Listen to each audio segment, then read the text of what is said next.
बोली नहीं कोई भी। देखिए वैसे लास्ट क्लास में मैंने बता दिया था आपको, लेकिन एक बार मैं दोबारा से रिपीट कर रहा हूँ इस चीज को, ठीक है, यहाँ से, क्योंकि ये चैप्टर का सबसे मेन टॉपिक है। इससे ज्यादा मेन कुछ भी नहीं है इस चैप्टर में। पूरा का पूरा जितना भी आप पढ़ोगे सब इसी के ऊपर बेस्ड होगा, ठीक है, इसी के ऊपर बेस्ड होगा, ठीक है। तो टॉपिक का नाम है भैया प्रिंसिपल ऑफ सुपरपोजिशन। सुपरपोजिशन का मतलब होता है ओवरलैप करना। क्या करना? Of waves. वेव्स का हमें क्या करना भैया? ओवरलैपिंग करानी है। तो देखिए भैया कह रहा है कि पहले मैं आपको बताता हूं कुछ बातें जो आपको नहीं पता होंगी, ठीक है। जैसे आपने 11th क्लास में थोड़ा बहुत अगर पढ़ा होगा, तो अगर दो वेव,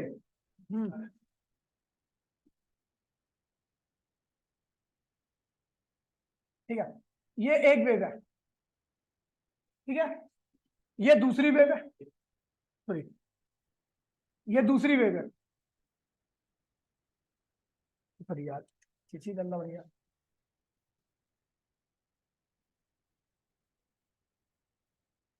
अच्छा दोनों की फ्रीक्वेंसी अलग अलग है, सेम है? अलग अलग है। ये 1 सेकंड में एक साइकिल कर रही है, ये 1 सेकंड में 1 2 3 4 3 साइकिल कर दे रही है। क्या कर रही है? तो दोनों एक ही डायरेक्शन में चल रही है और दोनों की फ्रीक्वेंसी क्या है भैया? अलग अलग है। तो जब दो वेव सेम डायरेक्शन में डिफरेंट फ्रीक्वेंसी वाली वेव चलती है, तो उनके ऐड होने के बाद बनती है बीट। क्या बनती है? बीट फॉर्मेशन होता है। क्या होता है? Beat formation. Beat formation 11th class पढ़ी नहीं है तो नहीं पता होगा। आप बता देता हूं कि भैया कहीं पर वेव इंटर एम्पलीट्यूड बढ़ जाता है, फिर घट जाता है, फिर बढ़ता है, याद है, फिर घट जाता है, तो इसे कहते हैं बीट फॉर्मेशन। क्या कहते हैं इसको? ये कब होता है? जब दो वेव सेम डायरेक्शन में डिफरेंट फ्रीक्वेंसी वाली चलती है, ठीक है, पहला केस। दूसरे केस में दो वेव, एक वेव मेरी जो इधर जा रही है, दूसरी वेव इधर आ रही है, ठीक है, दोनों एक दूसरे से क्या है? अपोजिट डायरेक्शन में चल रही है। क्या क्या चल रही है? दोनों की फ्रीक्वेंसी क्या है? इसकी फ्रीक्वेंसी और इसकी फ्रीक्वेंसी क्या है? सेम है। तो इस केस में आपकी क्या बनती है? Standing wave formation. ऐसा याद है आपको? 11th क्लास में ओपन ऑर्गन पाइप में बताया था, ओपन और क्लोज ऑर्गन पाइप में, याद है? तो इसे कहते हैं स्टैंडिंग वेव। इसे क्या कहते हैं? बीट। और इसे कहते हैं भैया स्टैंडिंग वेव या stationary wave. Standing wave, standing wave, हाँ हाँ, ओवरलैप कर दे, ठीक है। तो जब दो वेव जब दो वेव सेम डायरेक्शन में, जब दो वेव सेम डायरेक्शन में डिफरेंट फ्रीक्वेंसी वाली ओवरलैप करती है, तो वहां पे क्या बनती है? Beat formation. और जब दो वेव सेम फ्रीक्वेंसी लेकिन अपोजिट डायरेक्शन में ओवरलैप करती है, तो क्या बनता है भैया? स्टैंडिंग वेव या स्टेशनरी वेव कहते हैं। 11th क्लास में पढ़ा था। आज हम पढ़ने आ रहे हैं इंटरफेरेंस। क्या पढ़ने आ रहे हैं? इंटरफेरेंस। इंटरफेरेंस कब होगा तो अभी आपको पता लग जाएगा, ठीक है। वेव्स के सुपरपोजिशन से या तो बीट फॉर्मेशन होता है, या स्टैंडिंग वेव फॉर्मेशन होता है, या प्रोग्रेसिव वेव फॉर्मेशन होता है, या इंटरफेरेंस होता है। तो प्रोग्रेसिव वेव भी छोड़ो, ठीक है, हमें पढ़ना है यहां पर इंटरफेरेंस। तो बता दिया आपको पहले, ऐसी कंडीशन में ये होगा, इस कंडीशन में ये होगा। अब जो पढ़ने आ रहे हैं उस कंडीशन में क्या होगा, ध्यान दीजिएगा। समझ गए? देखिए कह रहे भैया when a number of waves, when a number of waves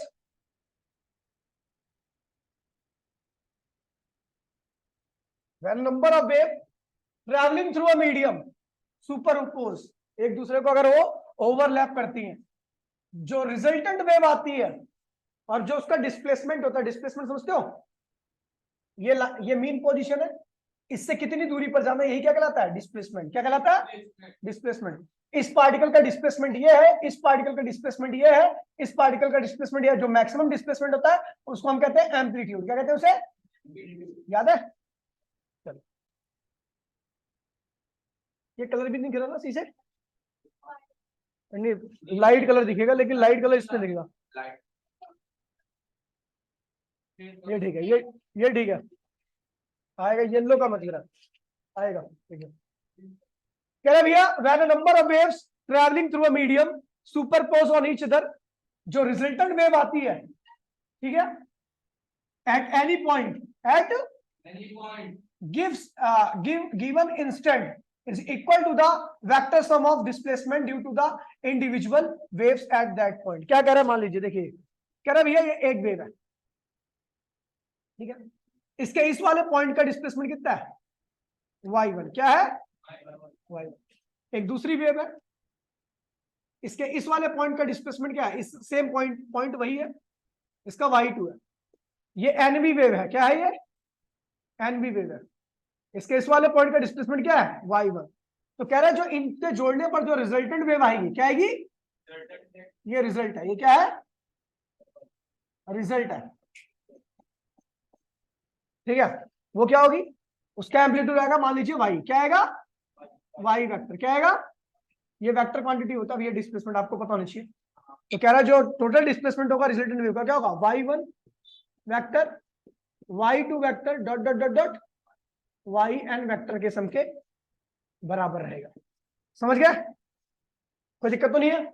ये है भी आपका सुपरपोजिशन। क्या है ये, अभी आपका इंटरफेरेंस नहीं बता रहा, इंटरफेरेंस तो स्पेशल कंडीशन है, सुपरपोजिशन में तो कुछ भी हो सकता है। क्या क्या हो सकता है सुपरपोजिशन में, क्या क्या हो सकता है, साले भी पीछे बताया मैंने, या तो भैया बीट फॉर्मेशन, या स्टैंडिंग वेव फॉर्मेशन, ठीक है, या प्रोग्रेसिव वेव फॉर्मेशन, और या फिर इंटरफेरेंस। तो अभी मैंने केवल सुपरपोजिशन बताया। सुपरपोजिशन में क्या होता है, दो वेव्स जो सेम डायरेक्शन में चल रही हैं, डायरेक्शन सेम हो या नहीं हो, अभी तो केवल यही बता रहा हूं सुपरपोजिशन। दो वेव्स जब एक दूसरे को, दो या दो से अधिक वेव्स एक दूसरे को सुपरपोज मतलब ओवरलैप करती है, तो रिजल्टेंट वेव होती है, उसका एम्पलीट्यूड जो होगा उन सारे वेव्स के एम्पलीट्यूड के वेक्टर सम के बराबर रहेगा। समझ गए, तो वही कह रहा है ये डेफिनेशन अपने को कॉपी करनी है अभी, ठीक है, समझ गए। और ये लिखना है, समझ गए, समझ गए। अब इसको रुक जाओ, अभी कर लेना लास्ट में, जब मैं सारा कर दूंगा, ठीक है। अभी लिखना है, लिखे नहीं अनाज। देखिए अब आते भैया रिजल्ट ऑफ सुपरपोजिशन। क्या आता है, result of superposition, result of super, अरे आजा, रिजल्ट ऑफ सुपरपोजिशन। सुपरपोजिशन का क्या क्या रिजल्ट होता है, तो भैया देखिए ये वेव और ये वेव दोनों एकदम एग्जैक्टली आइडेंटिकल है। क्या है, पूरी आइडेंटिकल है। आइडेंटिकल है मतलब जो ऊपर वाली वेव जो जब मैक्सिमम पर है, तो नीचे वाली वेव भी मैक्सिमम है। ये जब जीरो पर है तो ये भी क्या है भैया, जीरो पर है। ये नेगेटिव है तो ये भी क्या है, ये मैक्सिमम, तो ये भी क्या है। जब दो आइडेंटिकल वेव, एकदम आइडेंटिकल वेव की फ्रीक्वेंसी भी क्या होती है, सेम ही होती है। तो जब वो वेव एक दूसरे से ओवरलैप करती हैं, जुड़ती हैं, तो जो नई वेव बनती है वो क्या होता है, उसका एम्पलीट्यूड क्या होता है, उन दोनों के वेक्टर सम के बराबर आता है। इसको कहते हैं कंस्ट्रक्टिव इंटरफेरेंस। क्या कहते हैं इसको, कंस्ट्रक्टिव। कंस्ट्रक्टिव इंटरफेरेंस मत बोलो, कंस्ट्रक्टिव बोलो। केवल क्या बना है भैया, कंस्ट्रक्टिव। बिल्कुल सेम, यहां पर दोनों वेव सेम है, आइडेंटिकल है, इनके मिलने से भी क्या बनेगा भैया, कंस्ट्रक्टिव।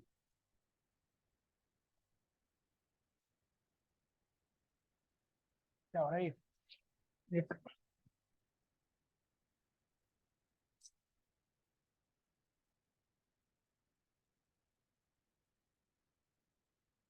कंस्ट्रक्टिव क्या बनेगा। लेकिन यहां पर ये दोनों वेव्स क्या एक दूसरे के एग्जैक्टली अपोजिट है। क्या है, तो ऐसी वेव्स को हम कहते हैं अपोजिट फेज। क्या होता है, अपोजिट फेज। इनका फेज क्या था, इसका फेज, इसका फेज, इसका फेज, इसका फेज क्या है, सेम है, लेकिन ये दोनों क्या अपोजिट फेज है। जब दो अपोजिट फेज वाली, ये इसको कैंसिल करेगा, ये इसको कैंसिल करेगा, और ये इसको कैंसिल करेगा, तो क्या बनेगा भैया, डिस्ट्रक्टिव। क्या बनेगा, डिस्ट्रक्टिव। क्या बनेगा, समझ गया भैया, ये रबड़ है ना।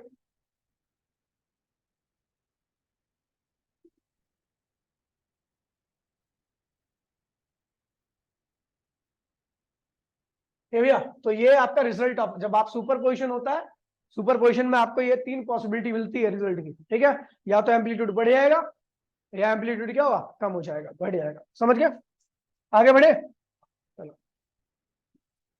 अब देखिए सबसे खतरनाक टॉपिक आ रहा है, सबसे प्यारा टॉपिक आ रहा है, ठीक है, और उसके पीछे कहानी भी है, तो कहानी भी सुनेंगे, ठीक है। कहानी नहीं है, मतलब एक कंक्लूजन है, ठीक है। तो बहुत खतरनाक कंक्लूजन है, उसको सुन के आपके रूह कांप जाएगी, शायद आपने थोड़ा सुना भी होगा। हटा रहे हैं सभी। बात करते हैं भैया इंटरफेरेंस। अब इंटरफेरेंस की सुपरपोजिशन की स्पेशल कंडीशन है, क्या है ये?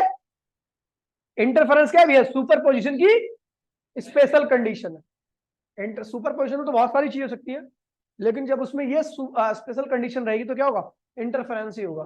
अब देखिए, मैंने बोला दो वेव्स, ठीक है, दोनों की फ्रीक्वेंसी क्या है भैया? सेम। फ्रीक्वेंसी सेम होने से दोनों एक दूसरे को हमेशा क्या करेंगे? ओवरलैप करेंगे। क्या करेंगे? ओवरलैप करेंगे। दोनों का फेज जो भी है, दोनों का जो फेज है, डिफरेंस, फेज डिफरेंस समझते हो? चलो मैं फेज डिफरेंस समझा देता हूं, क्योंकि ये टर्म भी आपको समझना जरूरी है। ये जैसे मान लीजिए एक वेव है, ये भी, ये दूसरी वेव है। ये पहली वाली वेव जब यहां पर थी जीरो पर, तो दूसरी वेव भी क्या थी? जीरो पर। दोनों का एंगल क्या है? जीरो। और एंगल को ही हम कहते हैं फेस। क्या कहते हैं? तो दोनों का एंगल सेम है, यानी दोनों का फेस भी क्या होगा? अच्छा, फेस सेम होगा तो फेस डिफरेंस की वैल्यू क्या आएगी? जीरो। क्या आएगी? अब यहाँ पे एक वेव का फेस क्या हो गया? 90। दूसरी वेव का फेस भी क्या हो गया? दोनों का फेस सेम है, फेस डिफरेंस क्या आएगा? जीरो। यहां पर दोनों का फेस क्या है भैया? 180। दोनों का फेस क्या है, लेकिन डिफरेंस क्या होगा? तो यहां पर इनके बीच में जब दो वेव्स एक ही जगह से स्टार्ट करती हैं, एक ही जगह पे खत्म होती हैं, तो इनके बीच में फेज डिफरेंस क्या होता है भैया? जीरो आता है। क्या आता है? जीरो। समझ गए? अब देखिए, ये वेव कहां पर है? जीरो पर, लेकिन ये एक वेव ये रही। चलो,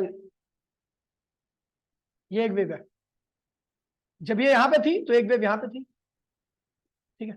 जब ये यहां पे पहुंची तो दूसरी वेव यहां पहुंच गई। जब ये यहां पे पहुंच गई तो ये वाली वेव कहां पहुंच गई? यहां पर। समझ गए? अब देखिए, जब ये वेव कहां पे थी? जीरो पर, तो ये कहां पे थी? 90 पर। कहां पे थी? तो दोनों का डिफरेंस क्या आएगा? 90। जब ये कहां पहुंच गई? 90 के बाद क्या आता है? 180 तो आता है। 180 पे थी तो ये कहां पहुंच गई? 90 पर। डिफरेंस कितना आ रहा है? 90। ये कहां पहुंच गई? ये कहां पहुंच गई? 270। डिफरेंस कितना आ रहा है? तो जब आपकी, ध्यान दीजिए भैया, फ्रीक्वेंसी सेम है तभी फेज डिफरेंस क्या है? यहां पर फेज डिफरेंस क्या आ रहा है भैया? π/2 क्या आ रहा है? और यहां पे फेज डिफरेंस क्या आ रहा है? जीरो। ये जब भी पॉसिबल है जब आपकी दोनों वेव की फ्रीक्वेंसी क्या होगी? हमेशा सेम रहेगी। फ्रीक्वेंसी मतलब उतनी ही साइकिल दोनों एक साथ करें। एक सेकंड में अगर मान लीजिए, ये मान लीजिए एक सेकंड में एक साइकिल करेंगे, दूसरी वेव एक सेकंड में इतनी साइकिल करके बैठ गई, तो इनके बीच में फेज डिफरेंस, जैसे ये अभी दोनों दोनों पॉइंट क्या है? जीरो जीरो पर है, दोनों का फेज डिफरेंस क्या है? जीरो। ये कहां पहुंच गई?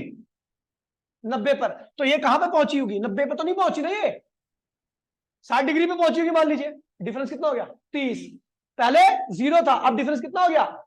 जब ये यहां पे पहुंची तो ये 90 पहुंच गई, लेकिन ये कहां पहुंच गई? 270 पर। तो 90 180 डिफरेंस हो गया। तो इस जब फ्रीक्वेंसी डिफरेंट रहती है तो फेज डिफरेंस लगातार क्या होता है? चेंज होता रहता है। और जब फेज डिफरेंस चेंज होता रहता है तो इंटरफेरेंस कभी नहीं हो सकता। इंटरफेरेंस, इंटरफेरेंस जब भी हो सकता है जब फ्रीक्वेंसी क्या हो? सेम हो। फ्रीक्वेंसी सेम रहेगी या तो आपका फेज डिफरेंस जीरो आएगा, या जो भी फेज डिफरेंस रहेगा वो हमेशा क्या रहेगा? फिक्स रहेगा, कांस्टेंट रहेगा। क्या रहेगा? तो ऐसी वेव्स जिनका जिनकी फ्रीक्वेंसी क्या है भैया? सेम हो। फ्रीक्वेंसी सेम होने से क्या होगा? फेज डिफरेंस या तो जीरो रहेगा वैसा, या कांस्टेंट रहेगा। ऐसी तो वेव जिनकी फ्रीक्वेंसी सेम है, सेम डायरेक्शन में चल रही है, फेज डिफरेंस जीरो या कांस्टेंट है, जब एक दूसरे को सुपरपोज करती है तो जो रिजल्टेंट वेव बनती है वो क्या क्रिएट करती है? इंटरफेरेंस क्रिएट करती है। अब इंटरफेरेंस क्रिएट करके अगर उसके क्रस्ट क्रस्ट जुड़ रहे हैं तो बनता है भैया कंस्ट्रक्टिव इंटरफेरेंस। क्या बनता है? अगर उसके क्रस्ट किससे जुड़ रहा है भैया? ट्रफ से, तो क्या बनता है भैया? डिस्ट्रक्टिव इंटर, फ्लैट हो जाती है पूरी पे। ठीक है भैया, समझ में आई बात? ये तो भैया यही है आपका इंटरफेरेंस। और इंटरफेरेंस में क्या होता है कि लाइट की इंटेंसिटी कहीं पर बहुत ज्यादा हो जाती है और लाइट की इंटेंसिटी कहीं पर बहुत कम हो जाती है या गायब हो जाती है। लाइट की इंटेंसिटी ज्यादा कहां पर होती है? तो जहां पर कंस्ट्रक्टिव होगा, आपको बता दो इंटेंसिटी जो होती है, इंटेंसिटी वो होती है के टाइम्स ऑफ एम्पलीट्यूड स्क्वायर। के टाइम्स ऑफ एम्पलीट्यूड का स्क्वायर। एम्पलीट्यूड क्या होता है? ये हाइट क्या होती है? Maximum displacement of wave. तो जब कंस्ट्रक्टिव होगा तो आप देखोगे एम्पलीट्यूड क्या हो गया? बढ़ गया, एम्पलीट्यूड बढ़ जाएगा। अब जब एम्पलीट्यूड बढ़ जाएगा तो एम्पलीट्यूड बढ़ा है तो उसका स्क्वायर टाइम्स क्या होगी? इंटेंसिटी बढ़ी। और इंटेंसिटी मतलब लाइट की ब्राइटनेस क्या होगी? ब्राइटनेस, ब्राइटनेस भी बढ़ेगी। एम्पलीट्यूड मान लीजिए आपने दो वेव लिए, दोनों वेव्स का एम्पलीट्यूड क्या है? ए क्या है? दोनों का कंस्ट्रक्टिव हुआ तो एम्पलीट्यूड क्या होगा? 2a। क्या होगा? पहले इंटेंसिटी क्या थी? जब एक वेव थी तो इंटेंसिटी होगी जिसका एम्पलीट्यूड ए था तो उसकी इंटेंसिटी होगी के ए स्क्वायर। क्या होगी? लेकिन जब उनका कंस्ट्रक्टिव हुआ तो इंटेंसिटी क्या होगी? 4ka square. देखिए भैया 4 गुना ज्यादा होगी इंटेंसिटी। यानी जहां पर कंस्ट्रक्टिव इंटरफेरेंस होगा, दोनों वेव्स का जहां पे क्रस्ट या ट्रफ ओवरलैप करेंगे वहां पर कंस्ट्रक्टिव होगा, एम्पलीट्यूड बढ़ जाएगा। एम्पलीट्यूड बढ़ने के साथ इंटेंसिटी क्या होगी? बढ़ जाएगी। और इंटेंसिटी हमेशा क्या होगी? जरूरी नहीं 4 गुना बढ़े, ठीक है, लेकिन इंटेंसिटी क्या होगी? जो पहले वेव्स थी उससे बहुत ज्यादा हो जाएगी। समझ गया? तो इसे कहते हैं भैया कंस्ट्रक्टिव। इसलिए कंस्ट्रक्टिव जहां पर भी होता है वहां पर लाइट की इंटेंसिटी क्या होती है? बहुत ज्यादा हो जाती है। अगर मान लीजिए क्रस्ट और ट्रफ मिले, क्रस्ट और ट्रफ मिलने पर क्या होता है भैया? एम्पलीट्यूड क्या होता है? कम हो जाता है। क्या होता है? रिजल्टेंट। अब मान लीजिए क्रस्ट ज्यादा है, ट्रफ कम है, तो एम्पलीट्यूड किसकी तरफ रहेगा? क्रस्ट की तरफ ही रहेगा, लेकिन एम्पलीट्यूड बहुत कम हो जाएगा। एम्पलीट्यूड कम हो जाएगा तो इंटेंसिटी क्या होगी? उसके स्क्वायर टाइम्स कम हो जाएगी, क्योंकि इंटेंसिटी तो स्क्वायर के होती है ना। तो इंटेंसिटी बहुत ज्यादा कम हो जाएगी, तो वहां पर क्या बन जाएगा? डार्क। क्या बन जाएगा? मान लीजिए ऊपर भी ए है नीचे भी ए है, तो इसका एम्पलीट्यूड क्या होगा? ऊपर भी ए नीचे भी ए, तो इसका एम्पलीट्यूड क्या होगा? ऊपर का नीचे वाले ए को काट देगा, एम्पलीट्यूड क्या होगा? 0। तो एम्पलीट्यूड अगर 0 तो इंटेंसिटी भी क्या होगी? अब ब्राइटनेस नहीं, उसे कहते हैं डार्क फ्रिंज। क्या कहते हैं उसे? समझ में आया भैया? अब जो लिखना है वो देखिए ध्यान से। अभी आपका वाईडीएससी चालू नहीं हुआ है, ठीक है, अभी इंटरफेरेंस ही देखना है। तो इंटरफेरेंस क्या है? When two light waves same frequency. Same क्यों लिखिए? ताकि फेज डिफरेंस या तो हमेशा 0 रहे या रहे तो हमेशा क्या रहे? कांस्टेंट रहे। हैविंग 0 और constant phase difference travelling in the same direction, superpose to each other, मतलब एक दूसरे को ओवरलैप करती है। तो intensity in the region of superposition, जहां पर सुपरपोज करती है या तो वहां पर इंटेंसिटी क्या होती है भैया? मैक्सिमम हो जाती है। मैक्सिमम मतलब कंस्ट्रक्टिव हुआ है, और या तो वहां की इंटेंसिटी क्या होती है भैया? मिनिमम हो जाती है। इसी को हम क्या कहते हैं भैया? Interference of light. क्या कहते हैं इसे? Interference of light. कोई दिक्कत नहीं है, ठीक है। बहुत इंपॉर्टेंट डेफिनेशन है, इसको आपको एज इट इज कॉपी करनी है, ठीक है। अब आते हैं भैया, सेव कर दो इसको। अब आते हैं उस एक्सपेरिमेंट पे जिसने आपके अस्तित्व पे सवाल उठा दिया कि आपका एग्जिस्टेंस होता भी है या नहीं होता। देखिए इंटरफेरेंस एक ऐसा फिनोमिना है जो हमेशा लाइट ही शो करती, वेव ही शो कर सकती है। कभी भी इंटरफेरेंस पार्टिकल के अंदर नहीं हो सकता।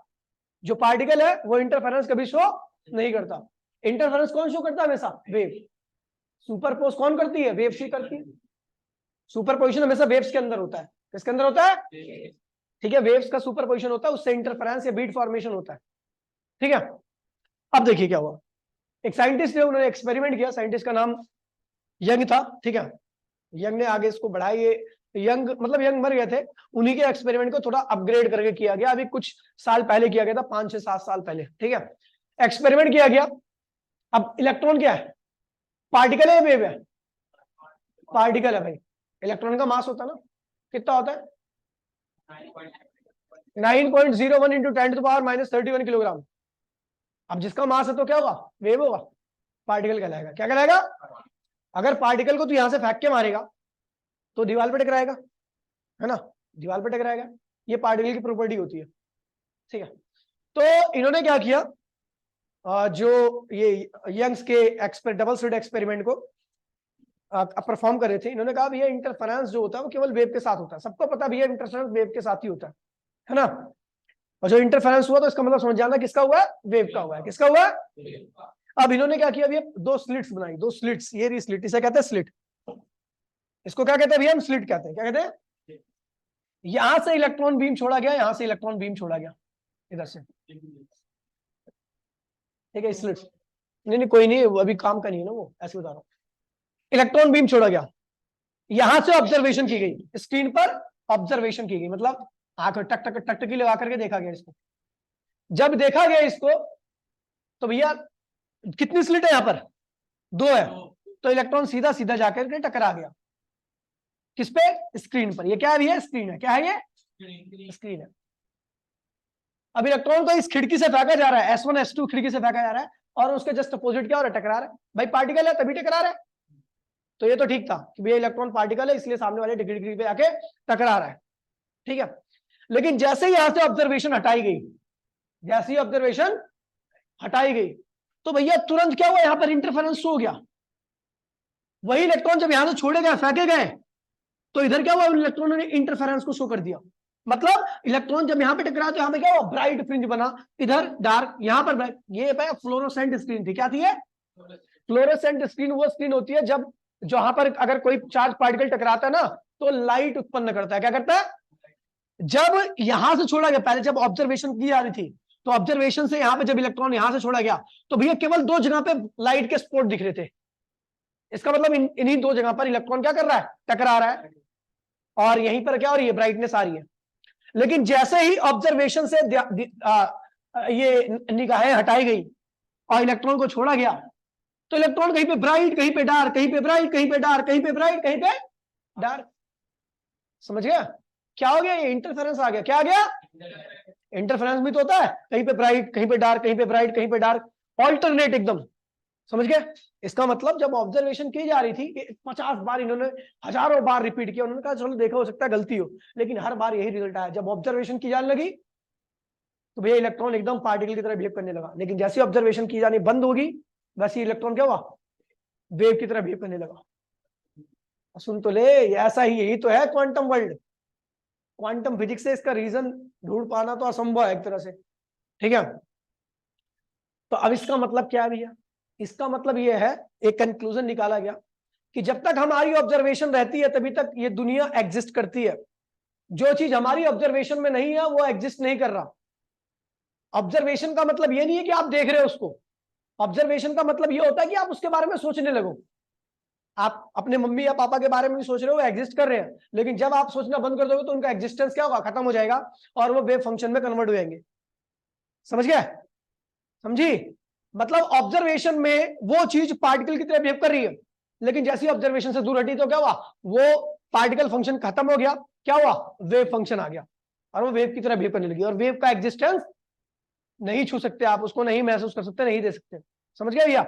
तो ये बहुत मतलब काफी कॉम्प्लिकेटेड इसका कंक्लूजन है, ठीक है। सिंपल वर्ड में मैंने समझाने की आपको कोशिश की है, समझ गए भैया। अब यही है जो यंग ने किया था ये वाले एक्सपेरिमेंट को, लेकिन इन्होंने लाइट के साथ किया था। लाइट क्या होती है भैया, वेव होती है। क्या होती है, तो यहां पर तो इंटरफेरेंस होना ही होना है। वो किसके साथ किया गया था, इलेक्ट्रॉन के साथ। ये पहले ये किया गया, जो अभी हम पढ़ेंगे ना, ये पहले परफॉर्म किया गया। समझ गए। तो इंटरफेरेंस हमने क्या किया भैया।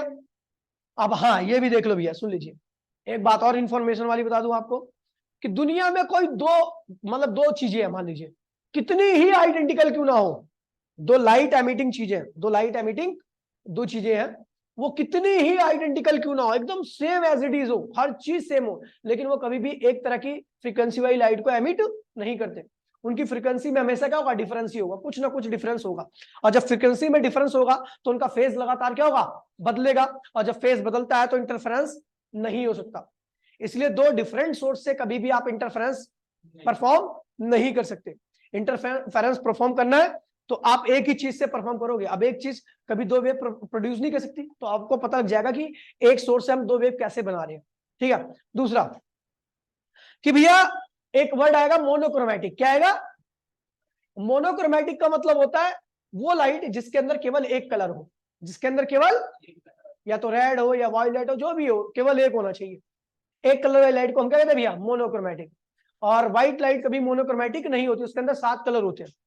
तो मोनोक्रोमैटिक जब भी वर्ड यूज किया जाएगा तो समझ जाना भैया इसके अंदर वेवलेंथ क्या है, एक है, सिंगल वेवलेंथ लाइट है, मतलब एक कलर वाली लाइट है। समझ गया।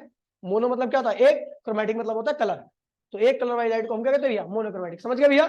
दो डिफरेंट सोर्स से कभी भी इंटरफेरेंस नहीं हो सकता। रीजन क्या, क्योंकि दो डिफरेंट सोर्स चाहे कितने ही आइडेंटिकल क्यों ना हो, उनसे निकलने वाली लाइट की फ्रीक्वेंसी क्या होती है, अलग अलग होती है। फेज क्या होगा, वेरिएबल होगा, और वेरिएबल फेज में कभी भी आप इंटरफेरेंस को नहीं ले सकते। समझ गए भैया। मोनोक्रोमैटिक मतलब क्या होता है, एक सिंगल कलर वाली लाइट। समझ गया। चलो अब देखिए भैया, ध्यान दीजिएगा, समझ गया। अब हमने क्या किया, ये देखिए, अभी आपको वो भी दिखाऊंगा।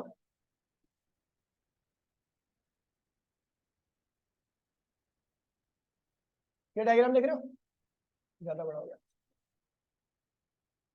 ये डायग्राम देखो, ये मैंने कर दिया था, सेव कर दिया था इसको। देखिए ये है आपका एस, एस क्या है, सोर्स है, क्या है, सोर्स है। अच्छा यहां पर आपको दिख रहा होगा एक डार्क है, ये डॉटेड है, ये डार्क है, ये डॉटेड है ना, दिख रहा होगा। तो डार्क का मतलब होता है आपकी वेव कैसे चलती है, ऐसे। तो जो डार्क वाला पोर्शन है ना, वो क्रस्ट को रिप्रेजेंट कर रहा है। क्या कर रहा है, पानी में पत्थर मारोगे तो वेव कैसे चलती है, ऐसे चलती है ना, ऐसे करके। तो जो टॉप वाला पोर्शन होता है उसको किससे रिप्रेजेंट किया गया भैया, डार्क से। किससे किया गया, इसे क्रस्ट कहते हैं। और जो वेव जब नीचे आती है पानी के अंदर, ऐसे नीचे लहर आती है, तो जब सबसे बॉटम वाला होता है ना, उसको यहाँ पे डॉटेड से किया गया। किससे किया गया, ये ट्रफ होता है। क्या होता है, टॉप वाला, बॉटम वाला। तो इस सोर्स से लाइट निकल रही है, ठीक है, क्रस्ट और ट्रफ की फॉर्म। पहले क्या निकला, क्रस्ट, फिर अब देखो दो आगे S1 S2 है। S1 S2 को हम सोर्स नहीं बोलते, हम स्लिट बोलते हैं। क्या बोलते हैं, स्लिट। स्लिट मतलब बहुत फाइन होल। क्या होता है, फाइन होल। ऑरिफिस कहते हैं, ऑरिफिस मतलब फाइन होल होता है, ठीक है। तो जब ये वाला वेव फ्रंट, देखिए ये वेव फ्रंट है, आपको पता नहीं ये वेव फ्रंट भी है, क्यों, क्योंकि इस जगह पर जब जो पार्टिकल सारे नीचे होंगे तो सबका फेस भी क्या होगा, जो लाइन सेम फेस वाले पार्टिकल्स को ज्वाइन करती है उसको क्या कहते हैं भैया, वेव फ्रंट कहते हैं। क्या कहते हैं उसे, तो ये एक वेव फ्रंट है, ये एक वेव फ्रंट है, ये एक वेव फ्रंट है। आगे हमने क्या किया, ये दोनों स्लिट है ना, ये स्लिट्स क्या कर रही है, जो वेव फ्रंट यहां पर पहुंचा और यहां पर पहुंचा, उसको यहां से इसने क्या किया, काट दिया। क्या कर दिया, और यहां से दूसरा वेव फ्रंट कट गया। S1 ने एक वेव फ्रंट काटा, S2 ने दूसरा वेव फ्रंट काटा। अब यहां से ये वेव फ्रंट अलग हो गया और यहां से ये वेव फ्रंट क्या हुआ, अलग हो गया।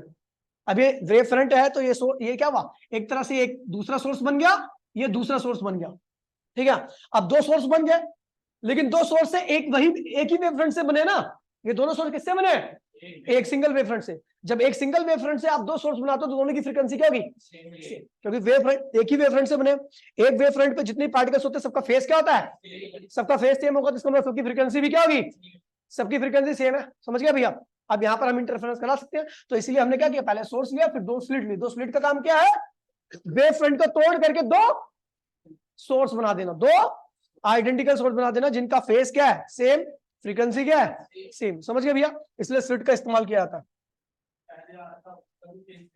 किसका, अरे भाई यहाँ पे एक सोर्स है, इससे तेरे को मतलब नहीं है। यहाँ पे जो निकली ये लाइट निकली, यहां से मैंने इस वेव फ्रंट को काट करके ये सोर्स बना दिया। इस वाले ये वही वेव फ्रंट कटा है, जो वेव फ्रंट यहाँ पे कटा है वही वेव फ्रंट यहाँ पे कटा है, तो यहां से एक सोर्स बन गया। अब दो सोर्स बनाने मुझे, इंटरफेरेंस एक से थोड़ी ना होता है, कम से कम दो सोर्स चाहिए मुझे लाइट के, दो वेव्स के। अब देख क्या होता है, सुन ले, देख ध्यान दे। अब यहां पर ये क्या करा, क्रस्ट कटा है और इसी क्रस्ट में से ये कटा हुआ है, तो एक ही, अब देख रहे ये क्रस्ट है ना, सॉरी ट्रफ है, ये ट्रफ है, ये ट्रफ है, ये ट्रफ है। ट्रफ से एक ट्रफ का पोर्शन यहाँ पे निकला उसी ट्रफ का, और उसी ट्रफ का पोर्शन यहाँ पे निकला है। सेम ट्रफ से निकले दोनों पोर्शन, तो दोनों की फ्रीक्वेंसी क्या होगी, दोनों का फेस क्या होगा। अब क्या होता है देखिए भैया, डायग्राम कैसे बना, ध्यान रखना। अब हमें क्या बनाना है, पहले S1 का बना रहा हूं मैं, S2 भूल जाओ, ठीक है। पहले बनाओ क्रस्ट, क्या बनाओ, सॉरी ट्रफ, क्या बनाओ, फिर क्या बनाओगे, उससे कुछ दूरी पर क्रस्ट, फिर क्या बनाओगे, ट्रफ,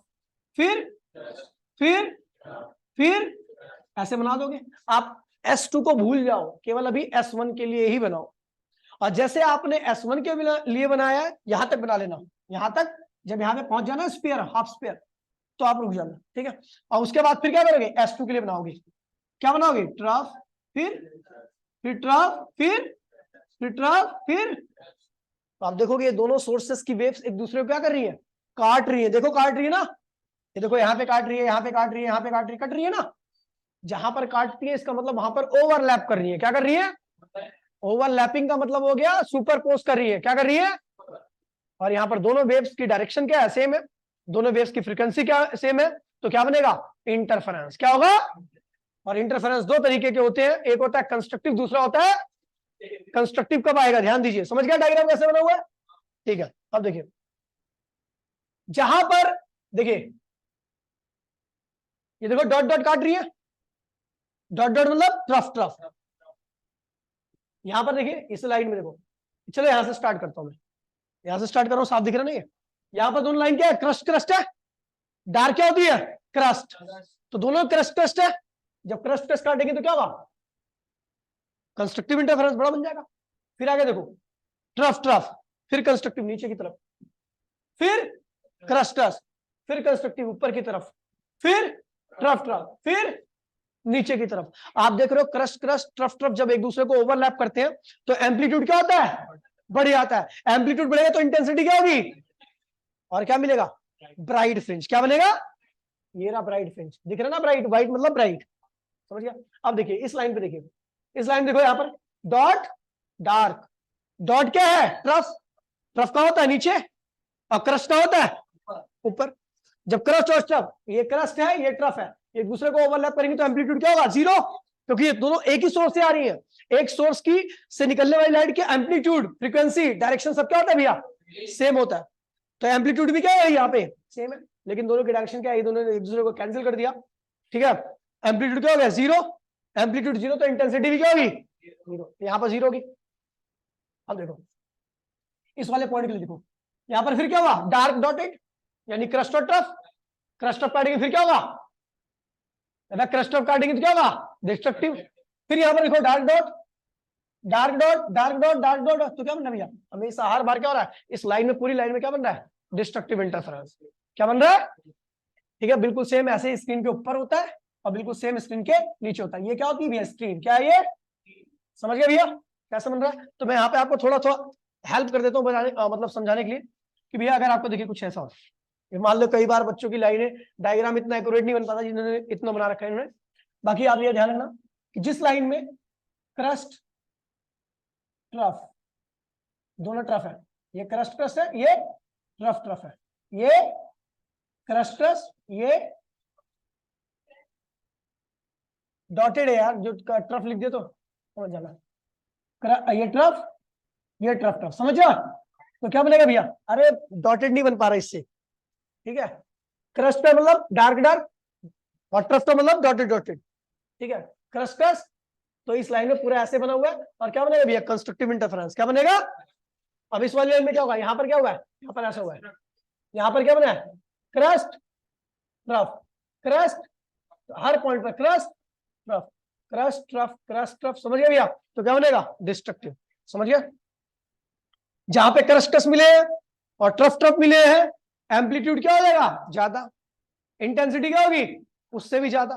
क्या बनेगा, ब्राइट फ्रिंज। क्या बनेगा, bright fringe, fringe FRINGS, bright fringe, ई नहीं हुआ, ये है, कोई नहीं, फ्रिंजेस है ये तो, ठीक है, मैं फ्रिंज की बात कर रहा हूं, ठीक है, सुन लीजिए, अब फ्रिंजेस प्लूरल हो गए ना, मैं एक की बात कर, सुन लीजिए, चलो छोड़ो, छोड़ो, अरे छोड़ो यार। अब देखिए फिर मैं बोल रहा था, क्या बोल रहा था, हाँ, जहां पर भैया क्रस्ट और ट्रफ काटेंगे तो ऊपर का एम्पलीट्यूड क्या है, नीचे का क्या होगा, माइनस है, दोनों को जोड़ के क्या आएगा, जीरो। एम्पलीट्यूड, इंटेंसिटी, इंटेंसिटी यही नहीं, हर क्या होगा, क्या बनेगा, डार्क। क्या बनेगा, तो आपको क्या बनाना है, यहां से डायग्राम, ये लिखने के बाद, डेफिनेशन के बाद ये डायग्राम बनाना है। क्या बनाना है, और डायग्राम बनाने के बाद, डायग्राम बनाना है,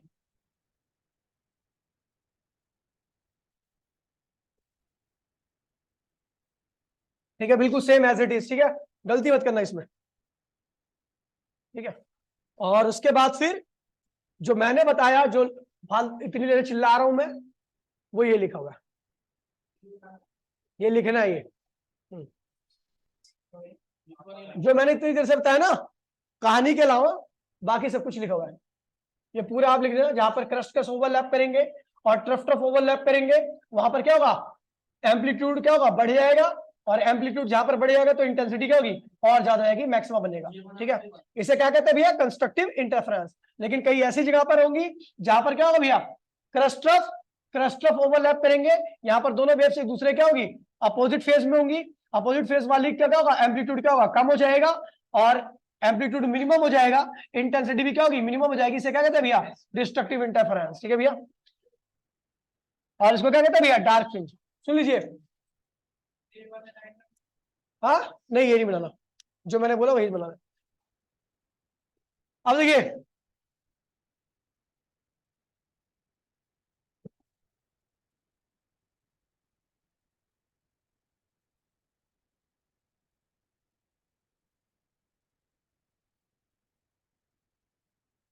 हो गया, ठीक है। तो ये इस तरीके से होता है इंटरफेरेंस, ठीक है आपका। ठीक है, देखिए ये आपका सोर्स, अभी जिस पे तो लिख नहीं सकता ना मैं, लाइव चल रहा है। ठीक है, ये हाँ ये सोर्स है आपका। ठीक है, इस सोर्स से ये एक वेव फ्रंट निकल रहा है, क्या निकल रहा है, एक वेव फ्रंट। ठीक है, उस वेव फ्रंट को यहाँ पे क्या किया, स्लिट ने क्या किया, तोड़ दिया। यहां से क्या बन गया, दो सोर्स बन गया। अब ये वेव्स क्या हो रही है, आगे बढ़ रही है। सोर्स बन गया तो भैया क्या होगा, आगे बढ़ते जाएगा, आगे बढ़ते जाएगा। यहां से भी वेव आगे बढ़ती रहेगी, और यहाँ पे क्या होगा भैया, आपका इंटरफेरेंस होगा। क्या होगा, देखिए इन पॉइंट्स पे जो आपको डार्क डार्क दिख रहा है ये सारे, ये सब इंटरफेरेंस वाले पॉइंट्स है। ठीक है भैया, समझ गया। तो इस तरीके से होता है आपका इंटरफेरेंस। देखो यहाँ पे क्या बना, ब्राइट, क्या बन रहा है, और यहाँ पे क्या बनेगा, डार्क। यहाँ पे क्या बनेगा, ब्राइट, राइट, क्योंकि यहाँ पे सब जगह पे क्या, जो डॉट दिखे हुए हैं कंस्ट्रक्टिव बन रहा है, और जहाँ पे ये क्या है, कुछ भी नहीं है, ये क्या बन रहा है, डिस्ट्रक्टिव, डिस्ट्रक्टिव, डिस्ट्रक्टिव। समझ गया भैया, एंड पॉइंट्स पे, तो इसको ध्यान रखना। ठीक है, तो ये था अपना। ठीक है, चलो भैया,